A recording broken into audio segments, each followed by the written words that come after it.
Assalamualaikum warahmatullahi wabarakatuh. Okey, hari ini kita sambung dengan kertas model set 2 nah. Kertas model B3 set 2. Okey. Tengok bahagian A dulu. Okey, 463,672 menjadi 464,000 selepas dibundarkan kepada, kita tengok nah. Kat sini yang 7 jadi kosong, 6 pun jadi kosong, 7 jadi kosong, 2 pun jadi kosong. Jadi 3 jadi 4, maksudnya kita bundarkan kepada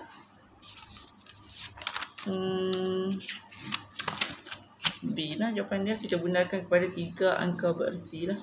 1, 2, 3. 3 angka bererti. Kosong kat belakang ni kalau nombor ni nombor tunggal kita tak kira lah. Kecuali kalau perpuluhan baru kita kira yang kosong dekat belakang ni. Okey, maka jawapan kita B. Okey.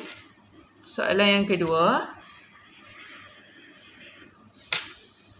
Soalan yang kedua, 72 ialah gandaan sepunya bagi 3 dan M.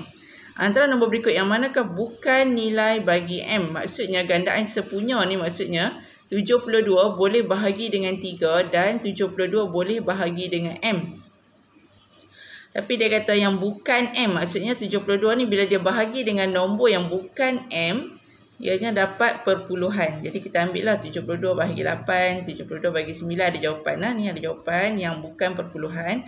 72 bahagi 18 pun dapat jawapan yang bukan perpuluhan. 72 bahagi 25 kita akan dapat perpuluhan. Maka jawapan kita adalah D. Okey, soalan nombor 3. Antara pecahan berikut yang manakah mempunyai nilai terbesar? Kalau macam ni, kalau soalan ni subjektif, kita kena samakan dia punya penyebut lah. Kemudian kita tengok dia punya pengangka dia yang mana yang besar. Tapi kalau soalan objektif, cara nak mudah dan cepat dia adalah kamu cuma bahagi saja guna kalkulator. Kemudian kamu dapat nilai perpuluhan. Okey, dari perpuluhan tu kamu akan dapat nilai yang mana satu yang lebih besar nilai dia. Nah, dari perpuluhan tu kita dapatlah jawapan dia. Jawapan dia bila kamu tekan kamu akan dapat C nah, jawapan dia yang ni C. Okey, nombor 4. Dalam raja menunjukkan sebahagian daripada suatu garis nombor. Okey, ni garis nombor. Okey, sambungan soalan dia. Nilai bagi X tolak Y ialah, jadi kita kena cari nilai X dan nilai Y. Kita tengok ni nah. Kita tengok skala dia. Sini kosong. Kemudian dia ada dua tempat kosong ni kan. Dua apa nak kata tanda ni kan sebelum dia sampai negatif 8 ni ada 2. Jadi dekat sini negatif 8 bahagi 2 dapat negatif 4. Dekat sini negatif 4 lah. Belah sini, belah kiri ni negatif. Belah kanan ni positif. Jadi sini selang satu ruang ni adalah 4 nah, 4. Jadi negatif 8 semakin ke kiri nombor ni semakin kecil. Negatif 8, negatif 12, negatif 16. Jadi X adalah negatif 20. Y 4, 8. So Y adalah 8. Jadi bila kita kira X tolak Y, X tolak Y sama dengan negatif 20 tolak 8. Sama dengan negatif 28. Jadi jawapan kita adalah D. Okey, cari gandaan sepunya terkecil GSTK bagi 6, 10 dan 12. Okey, nak cari gandaan sepunya terkecil kita boleh buat pembahagi berulang. Okey, pembahagi berulang 6, 10 dan 12. Kita kena bahagi dengan nombor perdana yang paling kecil yang ketiga-tiga nombor ni boleh bahagi. Kita bahagi dulu dengan 2 nah. Bahagi dengan 2. Jadi 6 bahagi 2, 3. 10 bahagi 2, 5. 12 bahagi 2, 6. Kemudian bila gandaan sepunya terkecil, kamu kena bahagi sampai dapat 1. 3, 5, 6 tak ada dah yang dia boleh bahagi.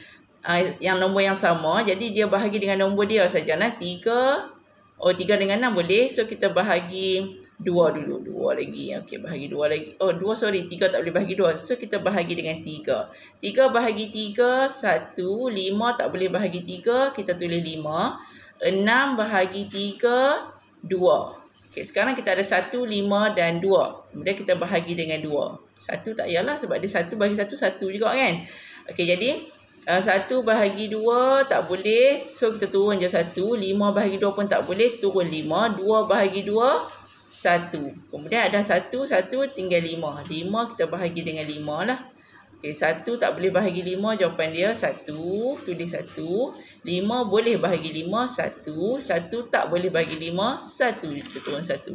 Jadi bila kita dapat baki akhir ni 1, 1, 1. Jadi kita boleh darab dah yang ni. 2 darab 3 darab 2 darab 5. Okay, jadi 2 darab 3, 6. 6 darab 10, 60. Maka jawapan nombor 5 adalah C. Aileen menyimpan 25,000 dalam sebuah bank dan menerima kadar faedah sebanyak 4.5% setahun. Berapakah simpanannya selepas setahun? Okay, jadi mula-mula kita kira dia punya faedah dia dulu. Okay, kita kira dia punya faedah. 4.5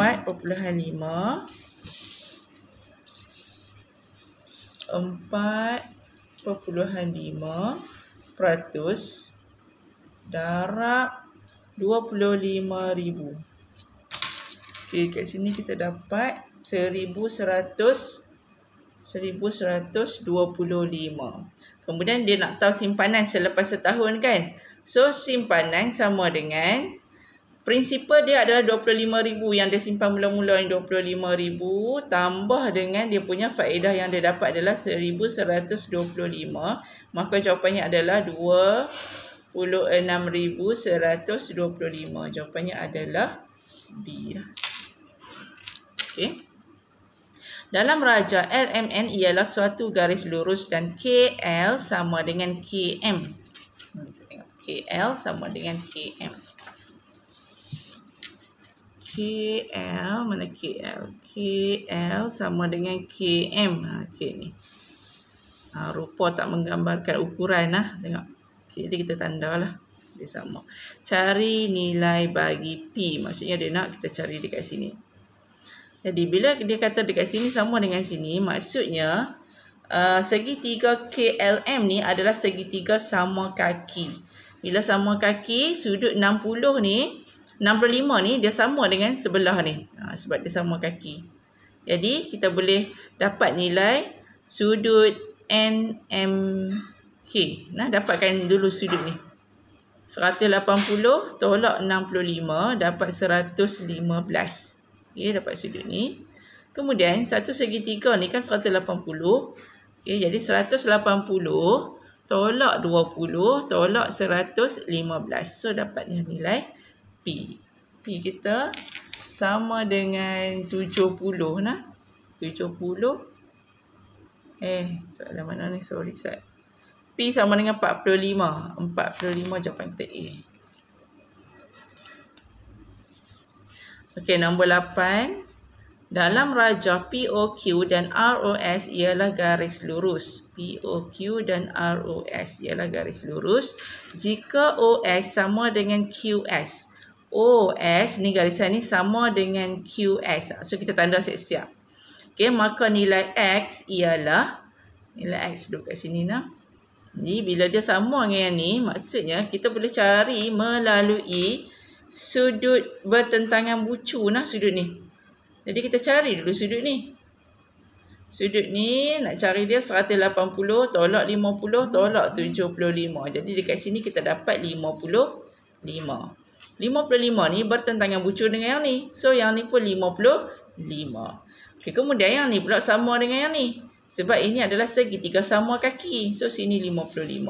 Maka bolehlah kita dapat X dengan mengambil 180 untuk satu sudut pedalaman segitiga tolak dengan 55 tolak 55. Jadi jawapannya adalah 70. So jawapan kita adalah B lah. Okey, dalam raja soalan nombor 9 lah. Dalam raja menunjukkan bentangan sebuah kubus. Okey, bentangan sebuah kubus diberi luas kawasan berlorek ialah 36 cm persegi.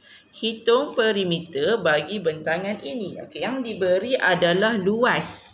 Luas segi 4 adalah apa rumus dia? panjang, darab, lebar. Maksudnya sisi yang ni darab dengan sisi yang ni.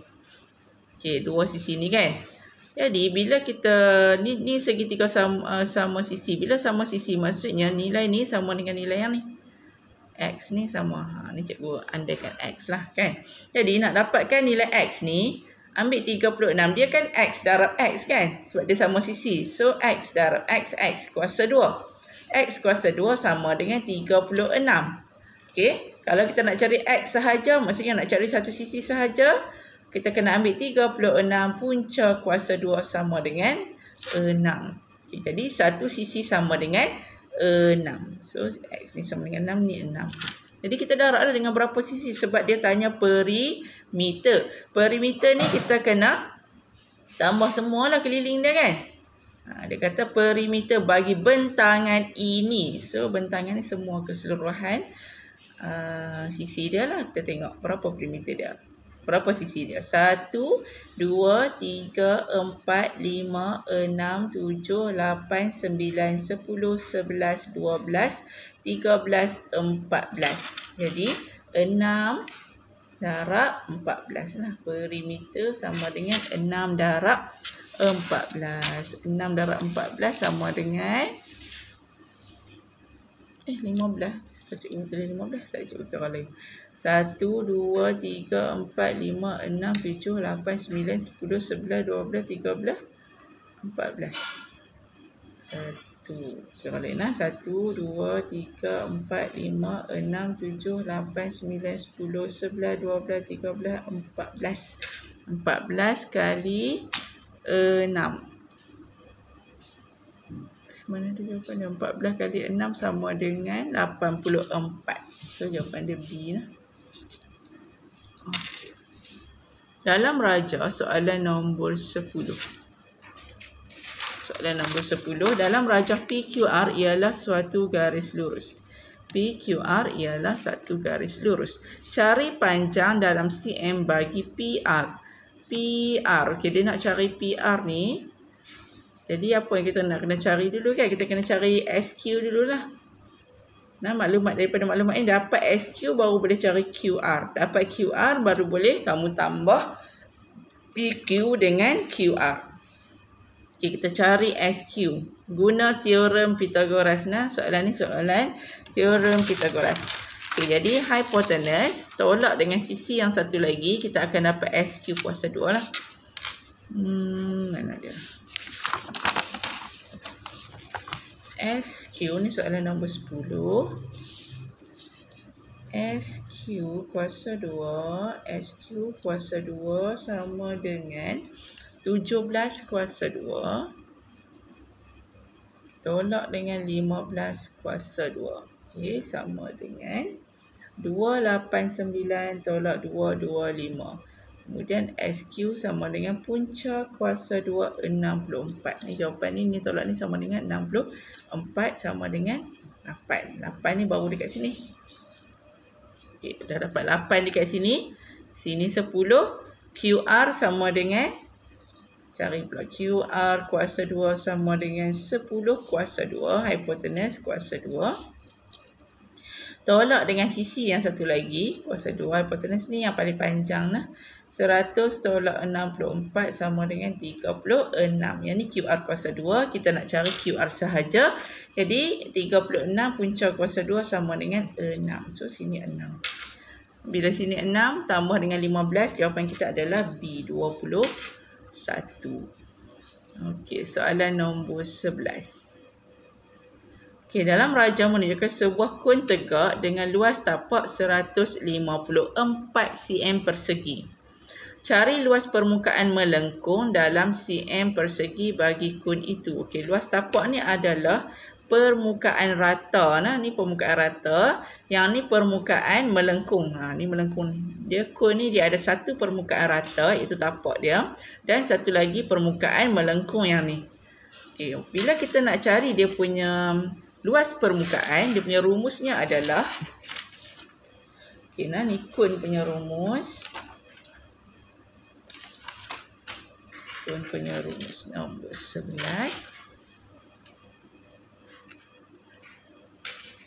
Okey, buat dia bergoyang-goyang. Okey, nombor 11. Kun punya rumus adalah pi J kuasa 2 tambah pi JS. Pi J kuasa 2 ni adalah dia punya permukaan rata dia tu. Sebab ni kan bulatan kan, permukaan rata adalah bulatan. Yang ni permukaan yang melengkung tu. Jadi ni permukaan rata dia dah bagi dah maklumat dekat kita. Dia kata dalam rajah menunjukkan sebuah kun tegak dengan luas tapak 154. Jadi yang ni 154 tu yang ni. Kita tahu dah. Jadi daripada sini soalan ni lah, soalan dia kata cari permukaan ni, permukaan melengkung ni yang ni. Luas kun ni adalah yang tapak ni tambah dengan melengkung. Jadi yang ni melengkung dia. Jadi bila dia dah bagi tapak dia, dia tak bagi kat kita jejari lah. Dia bagi sini tinggi 24. Dan sini adalah jejari. Jejari dia tak bagi. Bila jejari tak bagi, daripada maklumat ni, kita tahu yang ni sama dengan 154. Jadi kita boleh kira lah jejari dia dulu. Pi J kuasa 2 sama dengan 154. Pi sama dengan pi pun tak bagi. Pi sama dengan, okay, kita boleh gunalah 3.142 ataupun 22/7. Kalau dia tak bagi, lebih mudah kalau kita tak guna yang pecahan tu. Kita guna 3.142 darab J kuasa 2 sama dengan 154. J kuasa 2 sama dengan 154 bahagi 3.142. Okey, yang ni kita dapat 49. Ni cikgu bundarkan terus kepada 49. Kalau ikut jawapannya adalah 49.3590. Kenapa bundar terus? Sebab jawapan dia semua nombor bulat. Kan, jawapan dia semua nombor bulat. Nah, kalau soalan ni soalan subjektif, kita kena bundarkan kepada 4 tempat perpuluhan lah. Okey, 4 titik perpuluhan. Okay, jadi kita ambil 49 sajalah sebab kita tengok jawapan dia pun semua nombor bulat. Okey, J sama dengan puncak kuasa 2 49, puncak kuasa 2 sama dengan 7. Jadi kita dapat dah jejari sama dengan 7. Daripada jejari ni kita boleh carilah pi JS ni, permukaan melengkung ni. Okey, tapi kita ada satu masalah. S ni sending dekat sini. Ni sending. Pi darab J darab sending ni sending. Jadi sending ni kamu kena cari guna teorem Pythagoras. Kita dah dapat dah J ni sama dengan 7. Jadi nak cari sending dia kena guna teorem Pythagoras. S kuasa 2 sama dengan 24 kuasa 2 tambah 7 kuasa 2. Kemudian kita dapat S sama dengan 25 lah. Okay. Guna teorem Pythagoras ni kamu buatlah puncak kuasa 2 semua bahagian tu. So kita dapat S sama dengan 25. So S ni 25. Jadi 25 ni kita boleh masukkan ke dalam rumus pi JS sama dengan 3.142 darab 7 darab S 25 sama dengan jawapan kita adalah 550. Nah, dia bundarkan jawapannya adalah kalau kita darab macam ni kita dapat 549.85. Kita dapat macam ni. Okey, kita dapat macam ni, kita bundarkanlah sebab jawapan dia tak ada kan yang perpuluhan. Jadi jawapannya adalah 550. Jawapannya adalah A.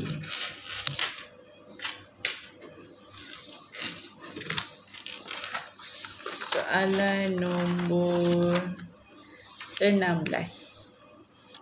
Dalam rajah berikut dilukis pada grid segi 4 sama. Antara poligon A, B, C atau D, yang manakah lukisan berskala bagi P? Okey, lukisan berskala ni adalah sisi yang sepadan dia. Nah, lukisan berskala bagi P maksudnya P adalah objek. Okey, A, B, C, D ni adalah image ataupun lukisan bagi P. Yang mana satu lukisan dia kata kan?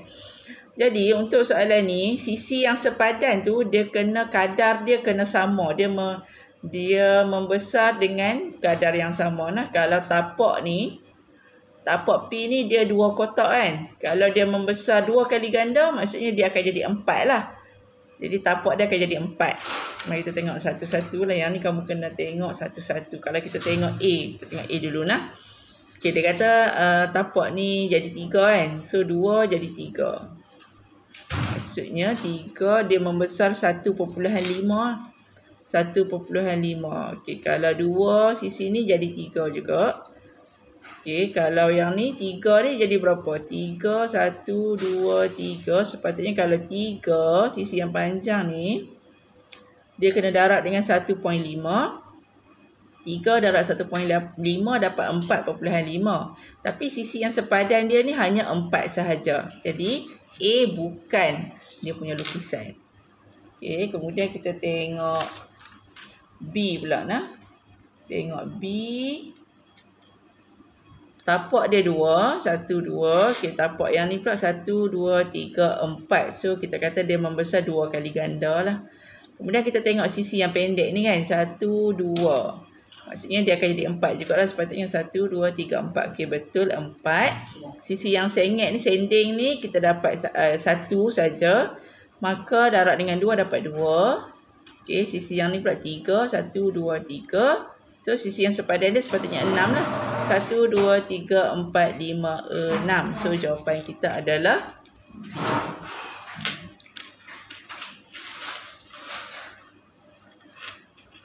Okay, soalan nombor 17.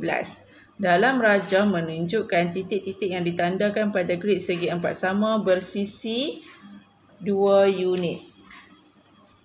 Okey. Ni sisi 2 unit ni, satu kotak ni dia 2 unit.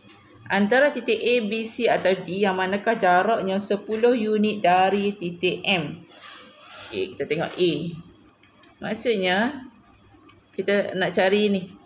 A dengan M ni 10 unit tak? Maksud dia macam tu lah. Okay, kamu nak cari yang ni, tengok kotak dia pun kita tak boleh nak ni. Kotak dia sengit kan? Jadi macam mana kita nak cari yang ni? Kita menggunakan jarak mengufuk dan jarak mencancang dia nah. Tengok ni. Jarak ni 1, 2, 3. 3 maksudnya 6 lah. Sini 1, 2, sini 2 darab 2, 4. Jadi kita guna teorem Pythagoras untuk dapatkan sisi sini. AM ni. Jadi 4 kuasa 2 tambah 6 kuasa 2. Dapat tak? AM ni sama dengan 10. Okey, kemudian kamu cari 6 dengan 8 lah. Yang dapat sisi dia 10. 6 dengan 8 kita tengok. B pula lah. Okey, B. M dengan B kita tengok sisi sini 1, 2, 3. 3. Sisi ni 3 darab 2, 6 lah. Okey, sini 2. 2 darab 2, 4. Jadi kita kira 4 kuasa 2 tambah 6 kuasa 2 punca kuasa. Kita dapat kat sini 10. Kita tak dapat lagi 10. Maknanya bukan jawapan dia. Okey, M dengan C. Okey, garisan ni M dengan C. Kita cari guna teorem Pythagoras. Sini 3, 1, 2, 3. 3 darab 2, 6. Sini pun 3, 6 juga. Jadi 6 kuasa 2 tambah 6 kuasa 2. Punca kuasa 2 dapat tak? CM ni 10. Tak dapat lagi jawapan dia. Okay, kita tengok pula M dengan D. M dengan D. Sisi yang bawah ni 1, 2, 3, 4 sama dengan 8. Sisi ni 1, 2, 3 sama dengan 6. Jadi 8 dengan 6. Bila kita guna teorem Pythagoras, hipotenus dia kita akan dapat 10. Maka jawapan kita adalah D lah. Yang jaraknya 10 unit dari titik M. Okey, soalan 18. Antara berikut yang manakah bukan bentangan bagi sebuah kubus? Okey, kubus ni dia macam kapal terbang. Dia kena ada satu dekat atas, satu kat bawah. Ni satu garisan, satu barisan ni. Kemudian dia ada dua nah. Dia kan ada satu tapak, satu yang atas tu kan. Jadi yang ni dia kena macam satu atas, satu bawah ni betul Okey, yang ni betul. B betul. Sebab dia ada satu atas, satu kotak kat bawah. Okey, C ni salah sebab dia dua-dua dia duduk kat atas macam ni. Dia memang tak boleh. Dia tak boleh jadi kubus. Okey, yang ni betul. Yang ni memang ada gambar rajah dia, memang ada. Kamu kena hafal lah. Okay, jadi jawapan kita adalah C. Yang bukan bentangan bagi sebuah kubus. Okay, soalan 19. Dalam rajah mewakili dua ketaksamaan linear serentak pada suatu garis lurus. Ketaksamaan yang manakah mewakili bahagian yang sepunya bagi kedua-dua ketaksamaan itu? Okay, jadi kita dapat nilai ni. Nilai X dia ada 2. Satu negatif 3, satu lagi 1. Okay, di antara ni lah maksudnya nilai tu, nilai sepunya tu maksudnya berada di antara negatif 3 dan juga 1. Negatif 3 ni dia hitamkan. Maksudnya X. Kalau kita nak cari nilai dia macam ni lah. X kita tulis dulu. Nombor yang kecil kita tulis di sebelah kiri. Nombor yang besar kita tulis di sebelah kanan. Kita tengok ni. Anak panah ni ke arah kanan. Maksudnya X lebih besar. So kita nganga ke arah X ni. X lebih besar dan sama dengan. X lebih besar dan sama dengan. Ada tanda sama dengan sebab dia hitamkan nilai negatif 3. Kemudian X. Dia pergi anak panah ke kiri kan. Jadi X lebih kecil daripada 1. Dia tak perlu sama dengan sebab dia tak hitamkan bulat ni. Jadi jawapan kita adalah X. Jawapan kita C lah. Yang sama dengan ni. Okey, soalan nombor 20. Soalan nombor 20. Antara graf berikut yang manakah mewakili Y sama dengan 6 tolak 2X. Yang ni kita bentukkan dulu persamaan garis lurus. Y sama dengan MX tambah C. Okay, M adalah kecerunan dia. Kecerunan dia adalah negatif 2. Sama dengan negatif 2X tambah 6. Okay, ni negatif 2 ni adalah dia punya kecerunan dia. Jadi kita cari kecerunan dia. Yang mana satu kecerunan dia dapat negatif 2. Bila dia bagi pintasan, kecerunan kita boleh cari menggunakan 3 kaedah. Yang pertama kita boleh guna pintasan. Okay. Iaitu M sama dengan negatif pintasan Y per pintasan X. Okay, ini kaedah yang pertama. Okay, kaedah yang kedua kita boleh guna M sama dengan, jika diberi 2 titik, kita boleh guna Y2 tolak Y1 per X2 tolak X1. Dan yang ketiga, cara yang ketiga, cara yang ketiga, satu lagi cara nanti kita tak ingat. Okay, yang ni sebabkan dia bagi pintasan, kita guna yang pintasan lah. Okay, ni pintasan Y sama dengan 6. Negatif ni dia memang dia punya rumus dia. Jadi kita masukkan saja. Okay, negatif 6 per negatif 3. Jawapan kita 2. Sebenarnya yang kita nak adalah negatif 2. Jadi A ni pangkah terus. Dah bukan jawapan dia. Okay. B pula nah. B. Ni A. Okay, B. Negatif pintasan Y. Negatif pintasan Y per pintasan X. Okay, negatif pintasan Y. Pintasan Y dia negatif 6. Negatif 6 per negatif 3. Jadi jawapan dia ni jadi positif 6 per negatif 3 sama dengan negatif 2. Okay, so kita ada clue lah. B ni kemungkinan jawapan dia. Kita tengok pula C pula nah. Kita tengok C. Okay, soalan C ni dia bagi, tengok rumus dia. M sama dengan negatif pintasan Y per pintasan X.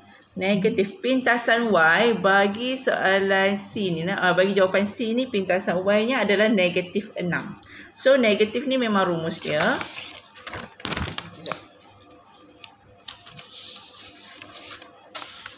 Okay, negatif ni memang rumus dia. Kita letaklah negatif 6 bahagi 3. Jawapan dia 2. Kita tak mahu 2. Kita nak negatif 2. Jadi C dia salah juga. Okay, kita tengok D pula. Nah, jawapan dia D. Negatif pintasan dia 6. Negatif 6 bahagi 3. Okay, jadi jawapan dia negatif 2. Okay, jawapan dia negatif 2. Kita ada 2 jawapan negatif 2, sama ada B ataupun D. Okey, jadi kat sini kita ada dua jawapan ni, B ataupun D. Jadi kita kena masukkan nilai satu titik di atas garisan ni. Kita kena masukkan nilai satu titik untuk kita dapatkan C kita. C kita adalah 6. Okey, kita tengok. Y sama dengan negatif 2X tambah C kan. C kita adalah 6. Kita tengok yang mana satu nilai yang apabila kita masukkan titik koordinat, kita dapat nilai C. Itulah jawapan dia. Nah, kita boleh ambil mana salah satu titik lah. 06,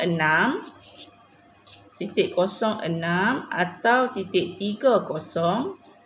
Untuk yang ni pun sama. Kita boleh ambil negatif 30 ataupun 0 negatif 6. Ambil salah satu titik ni. Yang mana satu bila kita masukkan nilai X dan Y, kita dapat 6.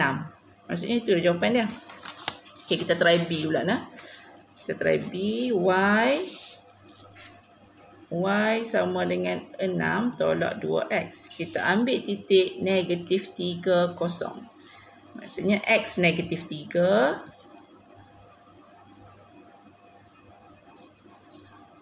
Okay, kita cari dekat Y sama dengan MX tambah C. Negatif 2X tambah C. Adakah C kita ni? Kita akan dapat 6. Okay, yang pertama kita masukkan negatif 3, 0 titik ni. Okay. X negatif 3. Nah, Y dia 0. 0 sama dengan negatif 2 darab negatif 3 tambah C. Sama dengan 6 tambah C. Maka C sama dengan negatif 6. C dapat negatif 6. C kita sebenarnya adalah 6, bukan negatif 6. Jadi jawapan kita adalah D lah nah. Okey. Nanti bahagian B cikgu sambung part 2.